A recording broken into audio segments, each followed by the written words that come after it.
Olá, bom dia, leitores e leitoras do Portal Desacato. Bom dia, Júlia Sajorato, com a gente sempre aqui no suporte e também na edição do nosso programa. Gente, o Palavra Nua vai ao ar todo domingo, às 11 horas da manhã, mas ele é gravado durante a semana. E esse programa, especialmente, foi gravado na sexta-feira, um dia que estava aí chovendo um pouquinho em São Miguel do Oeste. Então, já ouvimos os moradores, o pessoal conversando um pouquinho sobre a felicidade também de ter um pouco de chuva depois de tanto tempo, né? Com essa estiagem, com essa seca anunciada, né? Que não é novidade para ninguém. Conversamos essa semana, inclusive fizemos várias entrevistas, né? Trazendo esse tema também do quanto a Amazônia tem a ver com a formação da nossa chuva, do quanto esse governo, essa antipolítica tem feito mal para os trabalhadores e trabalhadoras, né, e para o meio ambiente como um todo. Então, hoje, especialmente, estamos com um pouco de alegria, porque temos a chuva também para nos acompanhar na gravação desse água. Mas vamos lá, vamos receber o nosso convidado, bem especial, inclusive, um professor que estava aí falando nos bastidores para a gente que ele já esteve em São Miguel do Oeste, e o nosso companheiro Pedro aqui lembrava, esteve aí construindo uma formação no curso Realidade Brasileira, né? O Ivo Tonetti, que é natural aí de Rodeio, Santa Catarina, ele é graduado em Letras pela Universidade Federal do Paraná, com mestrado em Filosofia pela Universidade Federal de Minas Gerais e doutorado em Educação pela Unesp Marília. É professor de Filosofia na Universidade Federal de Alagoas desde 1980. Tem muita história aí para contar para a gente também. Professor, bom dia, bem-vindo aqui ao Espaço da Outra Informação. Como está você? Olá, boa tarde. Tudo bem, tudo levando nessa loucura que juntando a crise, a pandemia, e tá uma loucura, o mundo tá uma completa loucura, né? Mas continuamos na luta. Tá certo. Professor, quero mandar um beijo especial, um carinho para a nossa companheira, também assessora da Pastoral da Juventude Rural, a Jô Pinheiro, que fez aí essa mediação para que a gente pudesse estar conversando hoje. Então, Jô, nosso carinho, eu sei que você está por aí também acompanhando e já comentando, como sempre, como todo domingo. Ivo, gostaria, para esse início de conversa, que você falasse um pouquinho sobre o teu início de vida, né? Quem é a tua família, de onde você é, um pouco sobre como foi a tua infância, adolescência. Conta para a gente um pouquinho, por favor. Olha, eu nasci em Rodeio, Santa Catarina, numa cidadezinha que é colonização italiana, sintomaticamente. Era tão italiana que qualquer brasileiro que aparecesse para lá era mal visto. É incrível, assim, a gente era formado no sentido de que nós éramos italianos. E não tinha ninguém, só aparecia algum brasileiro, né, de vez em quando, então era alguém mal visto. Então, e numa família absolutamente religiosa, a cidade toda girava ao redor de um convento, de um seminário, de conventos de freiras, enfim. A religiosidade era maior do que em Roma. E, claro, eu desde pequeno tive vocação para ir para o seminário, né? Tinha que ser padre. Ser um padre na família era a glória, né? E aí eu fui, aos 11 anos eu fui para o seminário. Passei até os 23 anos no seminário. Passei por Rodeio, depois por Rio Negro, depois por Agudos, em São Paulo. Mais tarde voltei para Rodeio, que era noviciado, depois estudei filosofia em Curitiba, já como no convento, já. E acabei estudando até o segundo ano de teologia em Petrópolis. Quando eu digo aqui, com todo respeito para quem teve uma trajetória diferente, me salvei a tempo. Né? Decidi sair, teve uma crise, decidi sair e acabei voltando para Curitiba, onde eu fiz letras. Sim, eu tive uma educação muito boa. Os melhores professores, excelentes em todas as áreas, assim, a educação foi de alta qualidade, mas é uma alta qualidade absolutamente conservadora. Absolutamente conservadora. Quando eu saí, caí no meio daquelas manifestações estudantis, participação, e minha convicção, minha concepção de mundo mudou rapidissimamente. E, aos poucos, eu fui entrando em contato com marxistas, com pessoas que lutavam contra a ditadura, enfim, fui mudando rapidamente. Mas não tinha ninguém que orientasse. Então, meu marxismo inicial, já pega um pouco de outras questões aí, meu marxismo inicial foi muito de manuais. Lia o Pulitzer, nem se vocês já nem ouviram falar, Pulitzer, a Martha Harnecker e outros manuais. Não era aquela orientação, vá aos textos do Marx, estude com seriedade, primeiro os textos fundamentais, não, era muito autodidatismo. Lia muita coisa a respeito do marxismo em geral, mas também sobre a realidade brasileira, mas era muito autodidatismo, não havia uma orientação. Isto teve um lado positivo, que me fez mudar de concepção de mundo muito rapidamente, mas não foi uma concepção de mundo muito sólida. Foi sair de um canto meio que cair no outro sem... E ao longo disso eu também, com todo o respeito, de novo, para todas as pessoas que creem diferentes, fui mudando de concepção religiosa. Hoje sou tranquila, absoluta e integralmente ateu. Mas ateu profundamente humanista, não é simplesmente, não tem nada a ver com revolta contra a igreja, contra a religião, não é compreensão dos fenômenos humanos e da importância que essas questões têm para a vida pessoal e para a vida social. Afinal, as ideias de qualquer tipo, sejam elas políticas, religiosas, educativas, jurídicas, todas elas têm influência profunda na conduta da vida da gente e também reflexos profundos, consequências sociais, que a gente está vendo hoje demais aí, né? Então, depois disso, eu fui para Belo Horizonte, onde fiz mestrado em filosofia. De novo, olha como é que é interessante. Na época, a gente leu, durante o mestrado, o Capital inteirinho. Eu entendia a letra, mas não entendia o sentido. A trajetória da vida da gente é interessante. Eu depois vim para Alagoas, para Maceió, onde o clima é maravilhoso. Aqui nunca faz nem muito frio, pelo menos para mim, eu gosto mais de calor. Nem muito frio, nem muito calor. Então o clima é sempre muito, muito legal. E a orla de Alagoas é maravilhosa. A gente tinha uma concepção de que Nordeste era seca, miséria, desgraça e tal. Mas era uma concepção típica do sulista que nunca saiu daí, né? Aqui a gente vê que a riqueza cultural, da natureza também é muito grande. Claro que tem todos os problemas herdados da colonização, etc.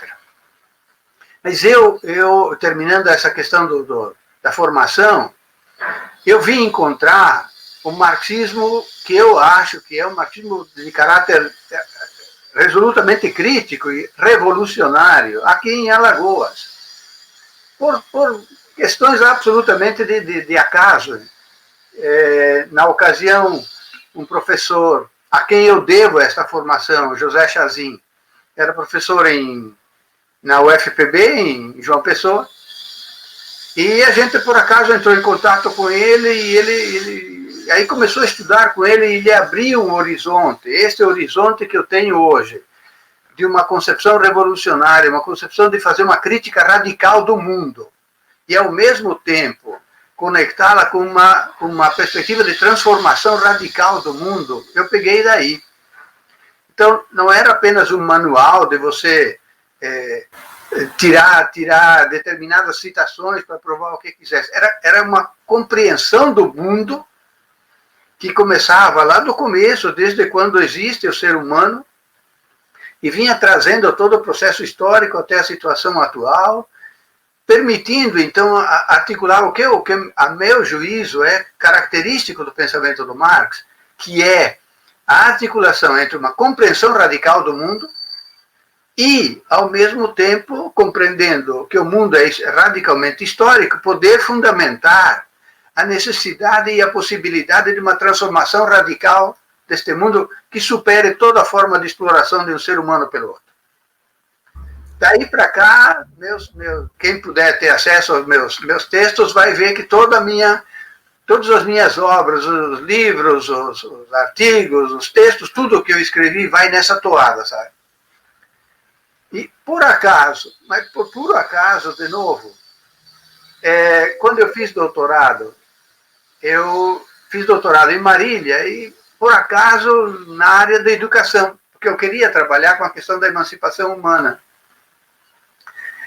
E tem uma professora lá que aceitou orientar, e, enfim, fiz esse doutorado na área da educação, que não foi uma escolha, não, eu vou para a educação, foi mero acaso, por trabalhar com uma questão, aí eu articulei, o meu livro que saiu da tese, que é Educação, Cidadania e Emancipação Humana, cujo objetivo era mostrar como a educação, conectada com a emancipação política, que é a cidadania, contribui para reproduzir este sistema social capitalista, independente da boa vontade, da boa intenção das pessoas que querem formar cidadãos, ou querem formar cidadãos críticos. Cidadão é sempre um participante da ordem do capital. Foi essa crítica que eu vi mostrando que a emancipação humana é uma coisa radicalmente diferente. É uma sociedade comunista, onde não há exploração nenhuma de um ser humano pelo outro, e onde todo o trabalho é voltado para atender as necessidades humanas, e não para a reprodução do capital, da riqueza de uns poucos, explorando outros e tal. Foi esse desvio que me fez entrar pela educação. E depois eu escrevi muitas coisas, muitos textos e outros livros sobre a problemática da educação. Enfim, essa é um pouco a minha trajetória, né, pessoal e teórica, enfim. Tá certo. Professor, daqui a pouquinho a gente vai entrar em algumas questões mais específicas também sobre os teus escritos, né? A Júlia, inclusive, separou aqui a imagem para mostrar para o pessoal também que quiser ter acesso, então a gente vai facilitar aqui no programa também já colocar o endereço. Mas eu gostaria de saber um pouquinho mais sobre como se deu essa construção também do que você vinha estudando, né, das pesquisas, com a formação também popular, né? Como foi possível também, ao longo desses anos todos que o professor tem atuado, contribuir também com a formação de base e popular, repito. Veja, toda pessoa, todo indivíduo que se propõe a contribuir para transformar radicalmente o mundo tem que ao produzir teoria, tem que sempre estar com um olho no mundo e o outro nas pessoas para as quais se fala. Infelizmente, a academia é muito academicista, né? Por uma série de circunstâncias que não vem ao caso aqui, a maioria das pesquisas, a maioria do que se produz serve apenas para engordar estantes, bibliotecas e coisas assim. Ou seja, não é a produção de uma teoria que está voltada para compreender o mundo e permitir que as pessoas, ao compreender o mundo, também se engajem na transformação do mundo. Essa foi a minha linha, sempre. Você pode ver que todos os meus textos são profundamente engajados. Né? Mas, dadas as circunstâncias da época também, a gente ficou muito fechado na universidade. Embora eu e alguns outros, a gente tenha sempre procurado esta conexão, mesmo teórica, com os interesses populares. O nosso trabalho, pelo menos de muita gente, foi sempre no interior da universidade, com os alunos. Eu trabalhei durante mais de 20 anos com curso de serviço social, concurso de filosofia, ciências sociais, um pouco educação e tal. Então, a gente tinha sempre esse impulso de contribuir para que os alunos pudessem ter uma visão crítica do mundo e pudessem, de alguma maneira, se engajar na transformação do mundo. A quadra histórica foi muito difícil, muito complicada. E o predomínio de ideias antimarxistas, que vem de longe, né, fez estragos na própria universidade. Então, hoje a universidade é muito conservadora. Então, a maioria do que se produz, mesmo nas ciências humanas, só presta para reproduzir esta ordem vigente, não para fazer uma crítica radical. Mas, de alguma maneira, eu acho que assim, o fato de a gente escrever, publicar, sempre nessa perspectiva, nessa toada de contribuir para uma visão crítica radical do mundo e, ao mesmo tempo, articulando com a transformação radical do mundo, isto pode abrir, acho que deu alguma contribuição, né, para muita gente. Certamente muita gente leu, muita gente vai ler, e acho que não deu para chegar naquilo que eu acho que é fundamental, que é a classe operária. Mas haverá mediações que levem este conhecimento para os trabalhadores e que contribuam, então, para a luta dos trabalhadores. Certo. Professor, eu sei que o professor já trouxe alguns elementos a respeito disso, mas eu gostaria de reforçar um pouquinho mais, porque quando a gente acessa o teu site, a primeira frase que a gente lê é marxismo, política, educação e emancipação humana, né? Então, aqui do ladinho a gente já colocou para as pessoas também acompanharem. Gostaria que o professor reforçasse um pouquinho mais sobre como isso tudo está relacionado. Eu sei que esse pode ser um tema aí para muitas horas de conversa, mas se der para explicar um pouquinho para a gente. Sem dúvida. Esse é um tema para uma prosa longa. Eu vou tentar fazer um milagre de ser muito sintético, dado o tempo. Veja, se nós pegarmos a luta entre capital e trabalho, que começa no século XIX e continua até hoje, o que nós vemos, certamente os trabalhadores conseguiram muitas conquistas ao longo desse processo, mas sempre foram, no final, derrotados. O capital, mesmo quando concede alguma coisa aos trabalhadores, acaba retomando, dá com a mão e tira com a outra. Então, ao longo de todos esses anos, do século XIX para cá, o que nós vemos é que o capital teve muitas vitórias, continuando a sua reprodução, e os trabalhadores tiveram vitórias pontuais, mas na média foram sempre derrotados. E um desses aspectos da derrota é, especialmente após a Revolução Russa, a perda da perspectiva revolucionária. Teve várias tentativas revolucionárias, a russa, a chinesa, a vietnamita, a cubana, a nicaragüense, etc. Nenhuma conseguiu avançar no sentido de levar o mundo ao comunismo, à emancipação humana. E isso, todas elas foram derrotadas. Então, pareceu que isso era uma prova de que o socialismo é impossível.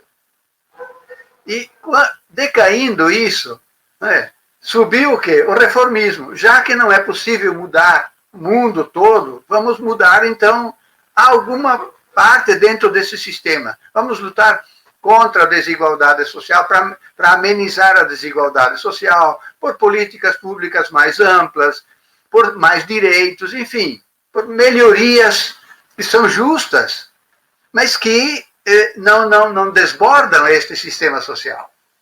Ele continua, e se há uma coisa claríssima, é que esse sistema social, ele produz desigualdade, como o bicho da seda produz seda. É da natureza dele produzir desigualdade social. E é da natureza dele produzir cada vez mais intensamente desigualdade social. Então, é ilusão querer reformar o capitalismo. A lógica do capital, Marx já demonstrou isso, outros autores já demonstraram com todas as letras. A lógica do capital é incontrolável, não há força nenhuma que possa obrigar o capitalista a produzir para atender necessidades humanas. Ele vai produzir para ganhar dinheiro, para ter lucro. Essa é a lógica do capital. Então, já que as pessoas foram perdendo a compreensão da natureza do capitalismo, e muitas vezes a compreensão da natureza do processo histórico, da possibilidade humana de superá-lo, foi emergindo o reformismo. Veja, isso começou no tempo do Marx, já, na segunda metade do século XIX, com a social-democracia alemã, que também propunha já tomar o Estado, fazer melhorias econômicas, e aos poucos, devagarinho, sem precisar fazer uma revolução, chegar no socialismo. Veja, quantas tentativas teve de lá para cá esse reformismo? Inúmeras, inúmeras. E algumas aqui no Brasil que nós assistimos há pouco tempo. E que ainda estamos assistindo hoje. Então, esta decadência ideológica foi fundamental, né, para desnortear, teórica e praticamente, a luta dos trabalhadores. Claro que teve N outros aspectos que eu não posso fazer referência aqui, aspectos objetivos, as transformações no mundo do trabalho, as derrotas das lutas dos trabalhadores, enfim. Mas no frigir dos ovos aconteceu isso. Então, uma decadência ideológica, uma decadência prática, no sentido de, veja, hoje já ninguém fala mais na revolução, praticamente.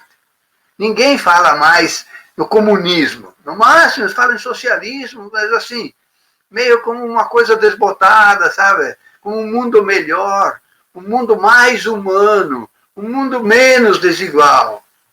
Mas o mundo, pensado por Marx, possível, não é menos desigual. Ele simplesmente implica a igualdade de todos, igualdade social. Então, isso complicou enormemente. Então, a proposta da gente, ao longo de todos esses anos, foi resgatar a concepção genuína do Marx, que, volto a dizer, articula a compreensão radical do mundo, e deixando claro que o mundo é completamente histórico, e a possibilidade de uma transformação radical do mundo. Veja, essa é a questão fundamental, e acho que hoje é uma questão absolutamente fundamental. A gente fundamentar, teórica, sólida, científica e filosoficamente, a possibilidade e a necessidade de superar a exploração de um ser humano pelo outro. É possível. Isso se pode argumentar filosofica e cientificamente. Mas como isso foi perdido, então é uma tarefa enorme, e foi uma tarefa que a gente se deu. Eu acho que um grande autor, ao qual eu me vinculo, que teve uma tarefa grande nessa recuperação do caráter radicalmente revolucionário, mas foi Lukács. E depois dele, outros autores contribuíram nesse sentido, de resgatar a perspectiva revolucionária do pensamento do Marx. E apesar de que o mundo atual pareça que não é possível, pareça que é utopia, que é uma luta que, bem, pode até existir, mas está lá nos confins do mundo. Né? Não é uma possibilidade real. E acho que é uma tarefa que a gente se deu no sentido de fundamentar que é uma possibilidade real. Pode não se conseguir, porque a história não é predeterminada, mas é uma possibilidade real.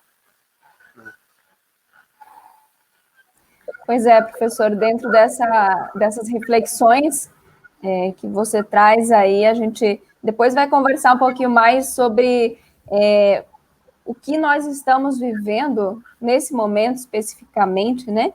Mas a gente já pode dizer assim, ou se tem justiça ou não tem, né? O meio termo, ele representa a morte da classe trabalhadora e dos povos do mundo, né? Não dá para pensar num meio termo, ou é ou não é. Mas a gente até separou algumas questões aqui, professor, porque justamente esse programa, ele pretende, né, provocar para reflexões, provocar algumas questões dentro dessa perspectiva revolucionária também, dessa retomada da perspectiva revolucionária. E eu gostaria que o professor pudesse citar também quais são as reflexões fundamentais para a nossa esquerda brasileira, né, quando se fala em luta de classes e organização popular, porque quando se fala em organização popular, parece que é algo que está muito mais distante. Antes da pandemia já se tinha muita dificuldade de trazer pessoas para as ruas ou para aquelas formações, né, nos salões, nas comunidades. Então, o que aconteceu nesse processo histórico também que ocasionou esse cenário todo de tamanha dificuldade de organização popular? De novo, uma questão extremamente complexa. E, de novo, é a prosa por um dia inteiro. Mas, tentando resumir, veja, a primeira coisa que a gente tem que entender é a história da formação do Brasil. Desde 1500 a mais ou menos 1900, o Brasil foi uma sociedade escravista. Então, se formou uma burguesia que é escravista, escravocrata, e para a qual os escravos eram meras máquinas de trabalho, meros animais de trabalho. Isso foi formando uma ideologia profundamente desumanizadora. Veja a diferença. A burguesia europeia também é uma burguesia exploradora, é uma burguesia que desumaniza e tal. Mas teve o iluminismo, teve as lutas pela defesa da razão, pela defesa da laicidade do Estado, pela aceitação das lutas dos trabalhadores aos poucos. Então, não só tratar como caso de polícia, mas caso de política, ou seja, permitir a participação dos trabalhadores também no processo democrático, enfim. É uma história muito diferente. A história do Brasil é uma história de excludência brutal, no sentido de que a burguesia brasileira que foi se formando é uma burguesia que primeiro excluiu os escravos e depois excluiu os trabalhadores, né? E você vê que lá, desde as primeiras lutas dos trabalhadores, as lutas sempre foram tratadas como caso de polícia, como repressão profunda, com mortes, né? Então, é uma sociedade em que as classes dominantes aqui tratam os trabalhadores como meras peças para produzir riqueza para eles. Não é à toa o que está acontecendo hoje com esses bolsonarismos, com isso que veio, com essa porcaria que veio à tona agora, não caiu do céu, é herança de um processo escravocrata, de uma burguesia, de uma classe dominante que trata os trabalhadores apenas como massa de manobra, para massa de produzir riqueza, né, para si mesmo, para as classes dominantes, né? Então, isso foi produzindo uma sociedade profundamente desigualitária e na qual a exploração e a intensificação da exploração dos trabalhadores é uma necessidade. Além disso, a sociedade brasileira também, nós sabemos pela história, sempre foi a formação do Brasil sempre foi uma formação dependente, subordinada e associada ao imperialismo. Desde Portugal, passando pela Inglaterra, hoje Estados Unidos, a formação brasileira, né, e nisso a burguesia brasileira sempre se formou dependente ou de Portugal, ou da Inglaterra, ou dos Estados Unidos. E para conseguir a riqueza que ela conseguia, teve que explorar brutalmente os trabalhadores para enriquecer a si mesma e enriquecer a burguesia internacional. Então, isto levou a uma brutal superexploração dos trabalhadores brasileiros, que vem desde o escravismo e continua até hoje, né? Você vê, a lei diz que o salário mínimo, né, estabelecido lá por Getúlio, suponhamos, deveria ser 4.500, algo assim hoje. O salário mínimo é de 1.000 reais. Né? Veja, a diferença da própria lei que a burguesia fez. Né? Isso significa brutal exploração dos trabalhadores e não há como ser diferente. Mas a luta as lutas ao longo deste processo dos trabalhadores, aí entra aquela perda da perspectiva revolucionária. A direção das lutas dos trabalhadores sempre foi uma direção muito pouco revolucionária. Muito de uma ideia de que era possível uma aliança dos trabalhadores com a burguesia, com parte da burguesia brasileira, que se pensava que era progressista, e que a partir daí, então, juntando os trabalhadores com essa parte da burguesia brasileira, o Brasil poderia chegar a ser um país desenvolvido. Olha, esta ideia ainda é profundamente imperante hoje. A ideia de que se focar no desenvolvimento sem bater de frente contra a burguesia, mas obrigando a burguesia a ser menos, digamos, brutal, um pouco mais humana, né? O Brasil poderia chegar a ser um país desenvolvido. Este caminho está bloqueado. O Brasil, a burguesia brasileira nunca fez uma revolução burguesa aqui no Brasil. E nunca vai fazer. A burguesia europeia fez.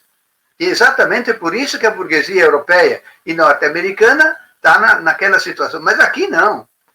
Aqui nunca se fez uma revolução burguesa, no sentido econômico, político, social, ideológico pleno. Né? Então, este caminho está bloqueado.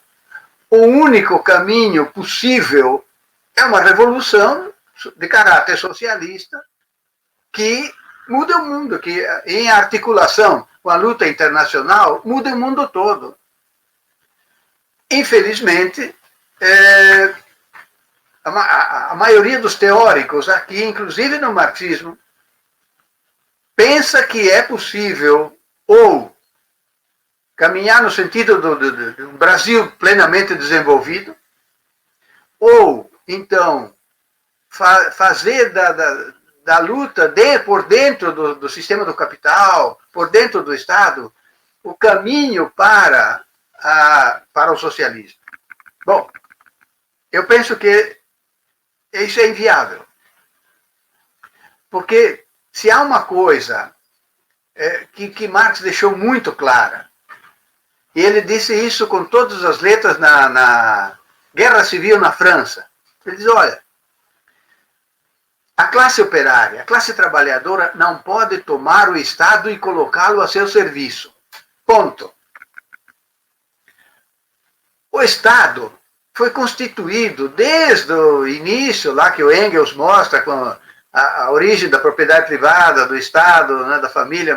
O Estado foi constituído para defender os interesses das classes dominantes.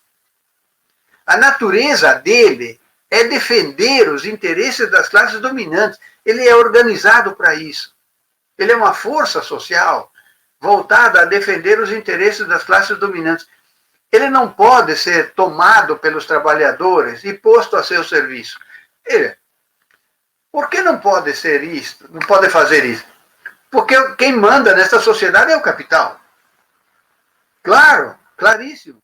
E o capital coloca nos postos do Estado as pessoas que vão defendê-lo e organizou todo o conjunto das determinações administrativas, políticas, militares, repressivas, ideológicas do Estado a defender os seus interesses. Então, o poder o poder não está no Estado. O poder está no capital, está na fábrica. Claro que o poder político está no Estado, mas o poder político do Estado é a expressão do poder do capital.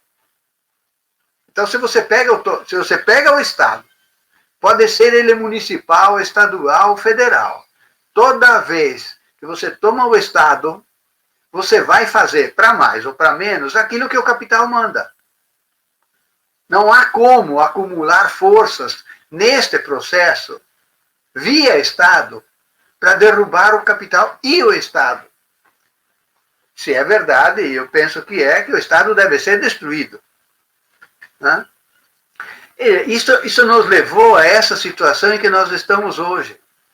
Há uma profunda decadência, aquela decadência que eu falava, ideológica, de achar que através de reformas gradativas, sucessivas, se possa ou chegar ao desenvolvimento ou acumular forças para chegar ao socialismo. Esse caminho está bloqueado. Mas, infelizmente, a maioria da esquerda aposta nele. Então, veja, as tarefas gigantescas que uma esquerda revolucionária hoje tem que enfrentar. Tendo duas, depois nós podemos voltar mais vezes a ela. Duas. Uma, resgatar teoricamente o caráter revolucionário do pensamento do Marx, que fundamentalmente diz, olha, o capital tem que ser destruído porque ele deixado a sua autorreprodução, vai destruir a humanidade. Ele não vai melhorar aos poucos a vida humana.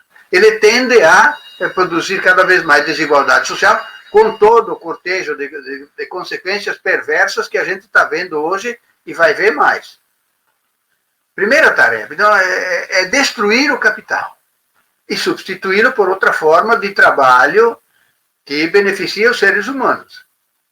A segunda grande tarefa, então, sim, o segundo elemento dessa tarefa teórica é também de retomar a ideia de uma revolução que destrua o Estado. A ideia de revolução, as pessoas têm medo de falar isto hoje, mas não há como tirar da cena. O problema é que é preciso entender que revolução não é sair dando tiro por aí. A revolução é muito vista como violência, tomar o poder do Estado, tá? Mas esta não é a essência da revolução. A essência da revolução é a essência de toda a sociedade, é a forma do trabalho. Como trabalhar de maneira que beneficie os seres humanos, que satisfaça as necessidades humanas e não produza desigualdade social. Esta é a essência da revolução. A tomada do poder político é apenas uma mediação. Mas a ideia da revolução foi assambarcada pelo conceito político. Tomar o Estado e matar, e violência, etc. Que haja violência? Bom, violência desde que existe a propriedade privada existe. Violentas são as classes dominantes. Né? A violência das classes dominadas é uma violência para se livrar da violência. Né?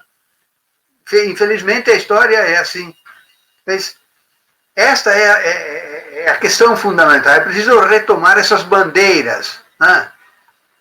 E deixar muito claro que a revolução é uma tarefa de humanização, de construir uma sociedade onde todos os indivíduos possam se realizar como indivíduos humanos, não apenas como instrumento de produzir riqueza, como instrumento de trabalho, como instrumento de enriquecimento de outras pessoas. Isso é revolução. E isso é comunismo. Aliás, outro conceito que tem que ser retomado, limpado, desmistificado, né, é o de comunismo. Comunismo é a palavra mais bela que já se inventou, porque é o comum, as coisas serem comuns, comunitárias. A partir do trabalho, né, produzir uma riqueza que possa satisfazer as necessidades humanas, não essa porcaria de consumismo que o capitalismo produz. Né? E não esse desperdício, essa devastação da natureza e devastação do ser humano. Não. Comunismo é produzir para atender necessidades humanas. E por isso, dado o nível tecnológico, trabalhar muito pouco. Muito pouco. O comunismo me diz, nós poderíamos trabalhar um dia só na semana. Não é uma maravilha? Né? Todo trabalhador tem que ser comunista. Porque todo trabalhador tem que querer trabalhar apenas um dia na semana e no resto folgar, fazer outras atividades prazerosas, que não sejam apenas produzir a riqueza necessária. Há um bolo de tarefas da esquerda que precisam ser, para a esquerda, que precisam ser resgatadas. Todas essas tarefas teóricas que, obviamente, vão influenciar também as lutas práticas. Né? Infelizmente, a tônica das lutas hoje é toda praticamente no sentido de tomar o Estado, né, participar, inclusive, do processo eleitoral para tomar o Estado, para supostamente, através do Estado, conseguir, né, caminhar no sentido do mundo melhor. E a tônica da maioria das lutas é uma tônica muito, muito imediatista, o que é compreensível. Né? Um salário melhor, condições de vida melhores, de saúde, de educação, de transporte, enfim, de habitação. Justíssimo tudo isso. Mas isto rebaixa o tom. Se você ficar só nisto, você pode até, e eu olho para a nossa luta, desde que eu entrei na universidade, em 1980, todo santo ano, as lutas tinham a carreira, ou então o assalariamento como pauta. Muito justo. Mas isto, onde nos levou? A esta situação desgraçada que nós vivemos hoje. Porque nunca as lutas parciais eram articuladas com a luta mais geral. Não basta lutar por um salário melhor, já dizia Marx. Não basta lutar por um salário melhor, que é justo. É preciso lutar para acabar com o assalariamento. Também não basta lutar por uma forma de Estado melhor. É preciso acabar com o Estado. Essa decadência, tanto ideológica quanto das lutas, rebaixando-as apenas às lutas imediatas, nos colocou nesta situação.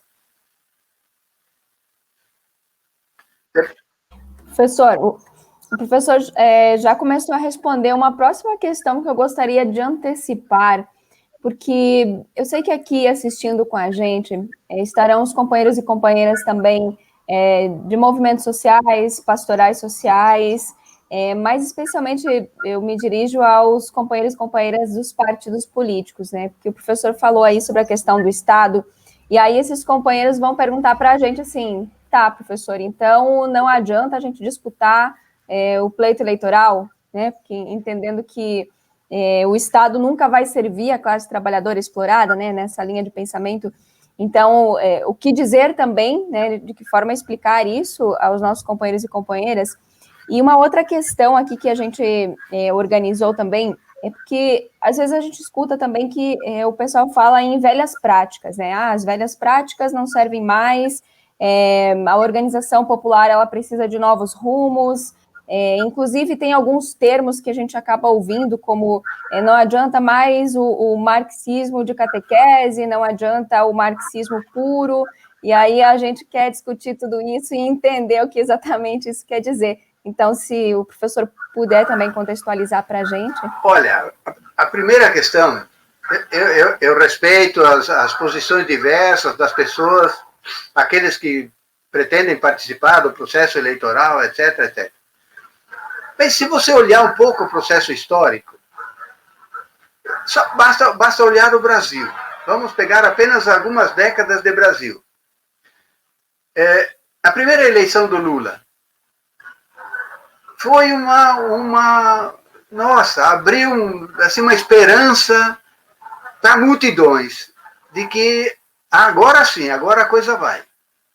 Agora vamos caminhar para cada vez mais um país melhor, menos desigual, aos poucos acabar com a miséria, com a pobreza, enfim, estaria aberto a partir daí o caminho para o paraíso para o Brasil. Bom, nós sabemos que não foi assim, né? E não dá para pensar que aquele momento histórico se repita. Foi um momento histórico, mas Eu esqueci uma coisa. Vamos começar um pouquinho antes. Lembra da Constituinte? Quando se abriu, acabou a ditadura, aí, né, se armou a Constituinte, então foi aquele processo de vamos participar da Constituinte para, na Constituição, colocar uma série de leis, de norteamentos que vão orientar, então, toda a trajetória daqui para diante.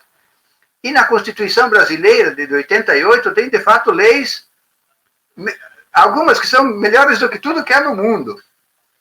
Só que elas não são levadas à prática. Não é porque falta vontade política, não é porque falta força, é porque o problema, o buraco é mais embaixo. A burguesia brasileira pode botar na lei, botar na lei o que quiser, mas ela vai dar um jeito de não cumprir aquilo. E as formas são as mais variadas. Apenas uma delas é não implementar. Quando você pode uma lei geral, você tem que ter leis complementares, e não fazer essas leis complementares, pronto. E N outras formas depois para não cumprir. Então, de novo, a Constituinte foi uma esperança enorme de que daí para diante o Brasil, superando a ditadura, encontrasse o caminho da democracia, e daí a democracia seria o processo infinito de melhoria. Bem, a gente viu que não foi assim, a Constituinte, mas o problema fundamental para a esquerda foi que a esquerda participou disso acreditando neste processo. Acreditando que este era o caminho para a melhoria da sociedade brasileira. Depois, com os governo Sarney, governo Fernando Henrique Itamar, Fernando Henrique Cardoso, a gente viu que nada daquilo que de fato estava na lei era efetivamente aplicado, ou mal aplicado, enfim. De novo, a curva desceu. Agora, a eleição do Lula foi, de novo, a abertura de uma esperança, sim, um líder operário, um partido dos trabalhadores no poder, agora sim. De novo, se acreditou no processo democrático, eleitoral, no processo de tomada do Estado, como se este fosse o caminho. Deu no que deu. Lamentavelmente, eu não sou antipetista, não. No sentido de bolsonarista, não tem nada. Sou um crítico, que procura ver a realidade como ela é. O que aconteceu durante os governos Lula foi que, na verdade, ou se prometeu muita coisa, ou se leu para além daquilo que a realidade era. Veja a carta aos brasileiros. Então, isto fez com que as pessoas acreditassem neste caminho. E, de fato, foi prometida muita coisa que não foi cumprida. Pelo contrário, privatizações, a privatização da saúde, da educação, repressão, aparelho repressivo que não foi tocado, e que continua aí. Militares, generais que foram da ditadura, estão hoje no governo. Por quê? Porque eles foram poupados durante os governos petistas. Tudo isto, infelizmente, pavimentou o caminho para a subida do Bolsonaro.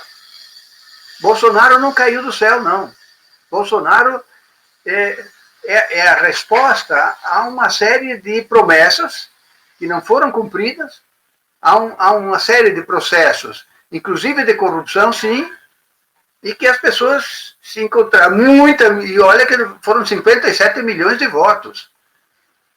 Não dá para pensar que isto foi, todos são convictos bolsonaristas, não, muitíssimas pessoas estavam desiludidas com tudo que estava acontecendo antes. Bom, se promete daqui não vai, se promete de lá não vai, se promete... Agora, claro que muita gente acreditou nesse Messias Salvador da Pátria, que é pior do que os de antes. Mas parecia para muita gente que era um caminho para a redenção do Brasil. Então, é preciso compreender o processo histórico para a gente entender essa situação em que nós nos encontramos hoje. Aí, como, de novo, aí, essas questões que você colocou, de que é preciso encontrar novas formas, porque as velhas não parecem dar conta, e o marxismo. A primeira questão é, que marxismo? Porque, como eu coloquei antes, o marxismo que predominou foi um marxismo extremamente rastaquera. Não foi um marxismo de ir às obras do Marx com seriedade, compreender o processo real, histórico, que este sempre vai ser bom. Veja, a predominância do pós-modernismo e hoje do identitarismo é porque o marxismo perdeu a perspectiva de luta de classes, né, como fundamental. Então, claro, mas por que não é uma mera questão de ideias? Não é uma mera questão de que, bom, as formas anteriores não deram certo, então tem que inventar formas novas. Né?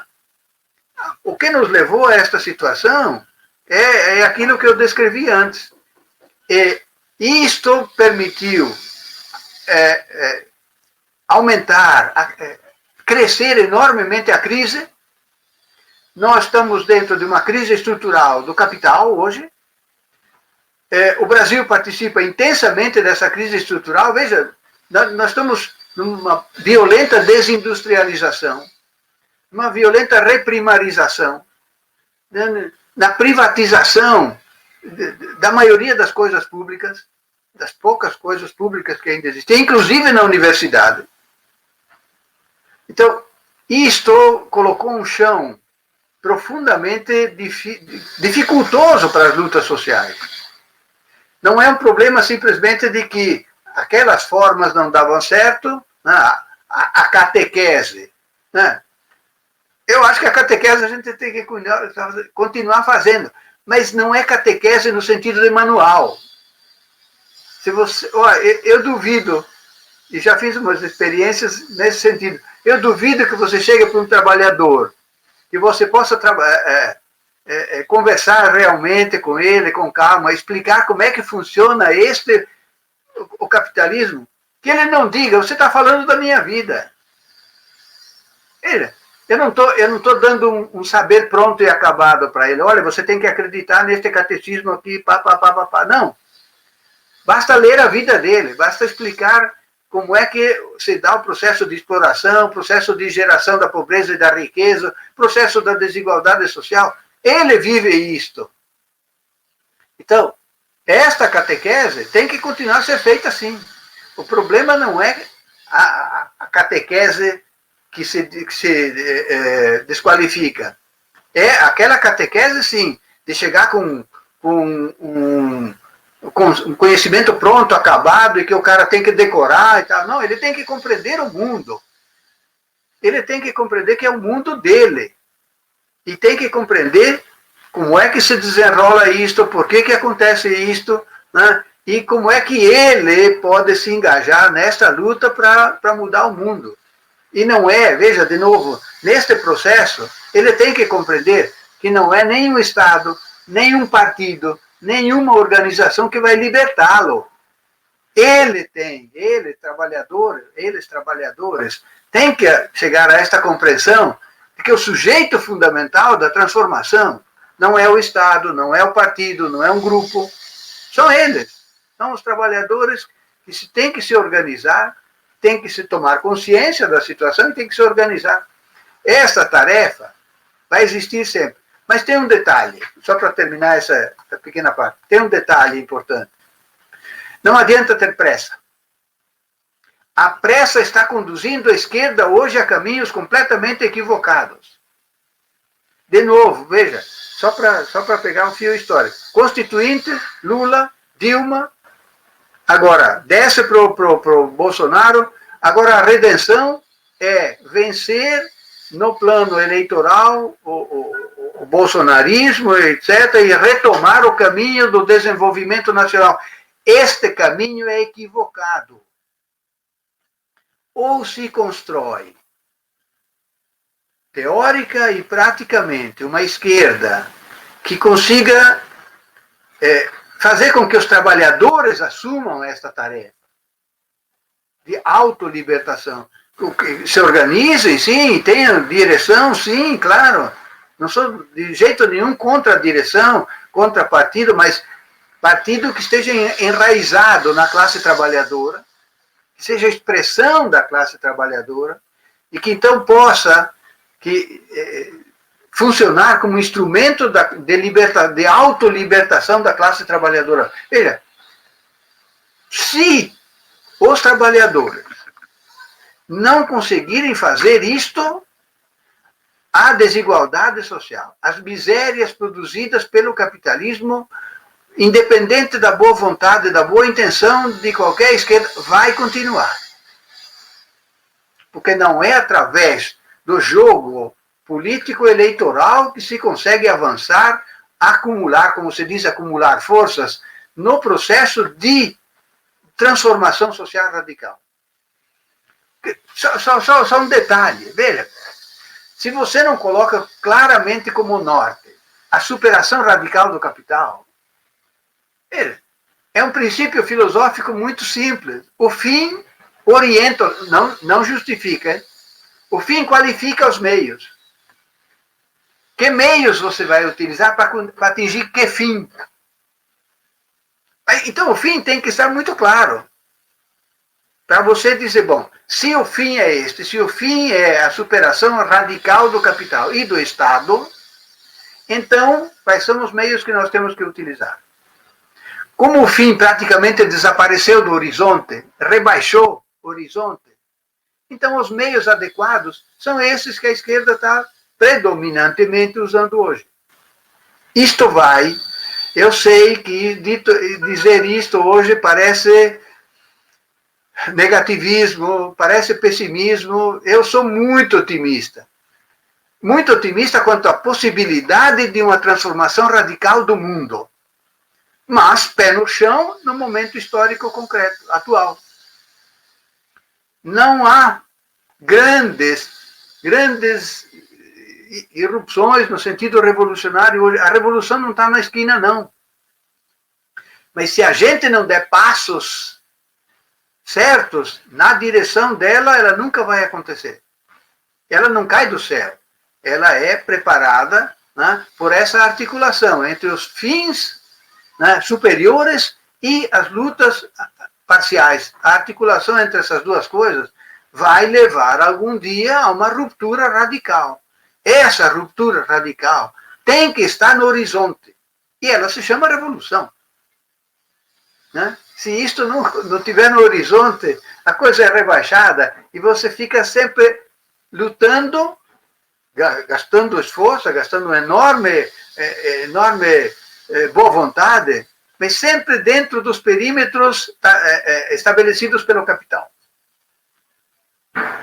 Professor, a gente vai quase chegando ao final aqui da nossa conversa, dessa entrevista, mas penso que tem duas questões que são importantíssimas também, que estão diretamente ligadas, e eu gostaria de trazer aqui presente, porque quando se fala em bolsonarismo, a gente ouve muito de que o Bolsonaro, ele ganhou, entre aspas, as eleições por conta do WhatsApp, né? E a gente sabe que isso não foi tão simples assim, até porque já tinha todo um cenário, todo um terreno preparado, então o WhatsApp foi uma coisa que contribuiu, mas que não determinou exatamente, né?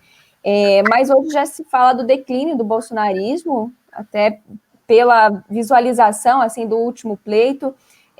Então, na verdade, o que tem ganhado espaço no cenário político brasileiro hoje? Que reflexão é importante a gente entender nesse momento? De novo, é um princípio marxista. Não é a consciência que determina o ser social, é o ser social que determina a consciência. O bolsonarismo ganhou por causa daquelas questões que eu coloquei antes. A desigualdade social, a miséria, a falta de resolução dos problemas sociais, que vinha sendo prometida desde a Constituinte, por altos e baixos, veja, levou a esta situação de que um cara que bom, não existe no dicionário alguma palavra para descrever o que o Bolsonaro é. Que não sei, o que a humanidade produzir é pior, está aí. Um cara que durante tantos anos que esteve lá como deputado, como vereador, não fez absolutamente nada, a não ser cuidar dos interesses particulares. Né? Um cara que é mentiroso, um cara que é falsificador, um cara que é homofóbico, tem todas as desvirtudes possíveis de imaginar. Como é que um cara desses pode ser elevado? Claro que a WhatsApp, as redes sociais, a comunicação tem um papel importante, sem dúvida nenhuma. Mas não é ela que determina. Tanto não é que hoje o declínio é exatamente por causa das, digamos, questões semelhantes. Né? Hoje, olha o desemprego que está só nos números oficiais, em 14 milhões, né? Pode dobrar isso que está em 30 milhões, né? E mais ainda. Então, o desemprego, a miséria, a falta de melhoria de condições sociais, esta é a grande questão. Não há discurso que resolva.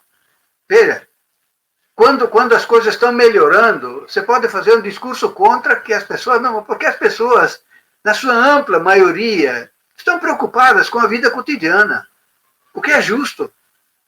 Então, se a vida cotidiana vai bem, não adianta vir um discurso contra, que na sua grande maioria as pessoas vão atrás disso. Se a vida cotidiana, nessas questões econômicas básicas, vai mal, não tem discurso que consiga se sobrepor a isso. Sem desmerecer que as redes sociais, o processo de comunicação tem um papel, sem dúvida, importante, mas desde que ele reflita uma situação de base material, econômica, que então ele possa, a partir daí, fazer o contraponto e levar a coisa mais adiante. Senão não vai, não. E o problema é, agora, de novo, voltando à questão, meu receio é que a esquerda, diante desse declínio do bolsonarismo, volte a apostar no desenvolvimentismo, juntando. A gente viu, olha, a CUT e a força sindical construíram uma outra central, né, que não por acaso tem um nome norte-americano, estadunidense, como é que é? Industrial, quer dizer, o nome em inglês. Ou seja, junto com parte da burguesia brasileira, de novo, juntando os trabalhadores, mas a aliança dos trabalhadores com a burguesia, se os trabalhadores não tiverem organizados independentemente, sempre vão ser levados pela burguesia, sempre vão ser vencidos. Então, essa aristocracia operária, que está na CUT, está nas grandes centrais sindicais, está na maioria dos sindicatos, dos trabalhadores, infelizmente está contribuindo poderosamente para desviar a luta dos trabalhadores dos seus interesses fundamentais. Né? Esta, infelizmente, é a situação atual. Uma última questão, professor. Vou remeter o tema aqui ao contexto também da comunicação, embora tudo que o professor trabalhou aqui hoje tenha a ver com comunicação, né, com meios de comunicação. Mas eu gostaria que você trouxesse presente também de que maneira a gente pode refletir também a comunicação, e aí eu me refiro no sentido de comum ação, mas também dos meios de comunicação dentro da perspectiva da luta de classes, né? E, claro, o que os governos progressistas não fizeram, e a gente sente na pele, né, o que também não foi feito, mas para ter, né, essa ferramenta aí como estratégica também dentro desse processo de transformação social. Cláudia, se nós olharmos o processo histórico, sempre, em todas as tentativas revolucionárias, de novo, russa, chinesa, cubana, vietnamita, enfim, os trabalhadores, inclusive nesse setor, têm que se auto-organizar de maneira independente. Não há como simplesmente ficar lutando digamos, um Estado que controle os meios de comunicação, que faça leis para, digamos, universalizar melhor a comunicação, né? Tudo isso é muito bonitinho. Mas isto não vai servir para os interesses genuínos dos trabalhadores. Eu sei que é uma tarefa muito difícil, muito ingrata hoje, mas é uma tarefa que vocês da comunicação têm, uma batata quente que vocês têm, e nós educadores também temos. Só para mostrar um pouco o paralelo da questão. É absolutamente, e eu sei que muita gente vai discordar de mim, é absolutamente impossível hoje ter uma educação libertadora, uma educação humanizadora, uma educação emancipadora, uma educação em geral. Porque a educação, assim como a comunicação, é hegemonizada pelo capital. É ele que manda, né, através do Estado, é ele que manda na comunicação, manda na educação, enfim, manda nos problemas sociais, do serviço social, enfim, tudo isso. É ilusão pensar que a gente vai, através do Estado, conseguir organizar uma comunicação, ou seja, uma educação, que favoreça os interesses fundamentais dos trabalhadores. É querer que o Estado faça alguma coisa que não é da natureza dele. Ele pode fazer algumas melhorias tópicas, isso pode. Mas todas as tentativas, não só aquelas que eu coloquei antes, mas veja o que aconteceu na Venezuela, o que aconteceu na Bolívia, o que aconteceu no Uruguai, enfim. Todas essas tentativas revolucionárias, através do Estado, não vão mexer nos interesses fundamentais da burguesia. Então, a tarefa que cabe aos que trabalham na comunicação, que assumem a perspectiva radical dos trabalhadores, é contribuir para uma comunicação voltada a defender os interesses radicais dos trabalhadores. Sem isso, eu acho que está se gerando ilusão. Eu sei que isto é difícil, é complicado, mas esta é a situação da luta de classes neste momento. O patamar da luta de classes, do ponto de vista dos trabalhadores, está lá embaixo. Tá? É uma verdade. E não adianta a gente esconder as coisas. É isto. O que nós temos que entender é qual foi o processo histórico que nos levou a isto. Agora, é partir disto para subir de novo. Mas subir tendo como norte aqueles objetivos que são os objetivos essenciais dos trabalhadores. Deixando erradicar o capitalismo, destruir completamente o capitalismo e o Estado para organizar uma sociedade comunista. Muito bem, professor. Eu acho que é por isso que também a gente não pode morrer em cima da pauta da democratização da comunicação, né? Que democratizar é tentar humanizar o capitalismo e a gente sabe que isso não funciona, isso não existe, Exatamente. Né? Exatamente. Mas, professor, quero agradecer a tua presença hoje. Muito obrigada por ter disponibilizado desse tempo. E olha, eu vou dizer que chegou aqui para mim, que o Pedro trouxe.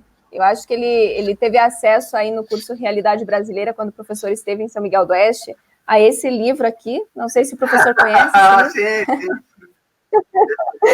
Né? Então, muita coisa que eu falei tá nesse livro aí.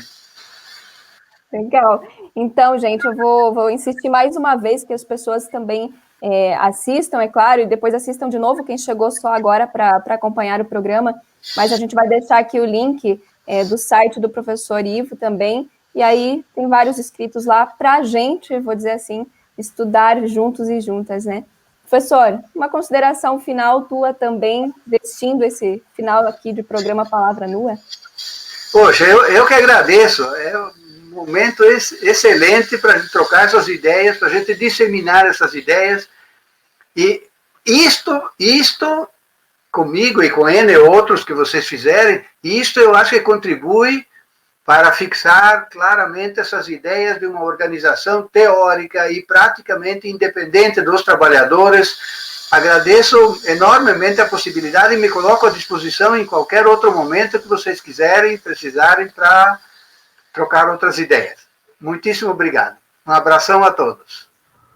Abraço, professor. Com certeza a gente vai gritar aí para você, pedindo auxílio também para mais reflexões. Júlia Sajorato esteve com a gente aqui também no suporte, na edição do programa. Um beijo para a Júlia e para toda a nossa audiência que esteve acompanhando aí mais um domingo. A gente volta na semana que vem. Um beijo grande, gente. Até mais. Abraço.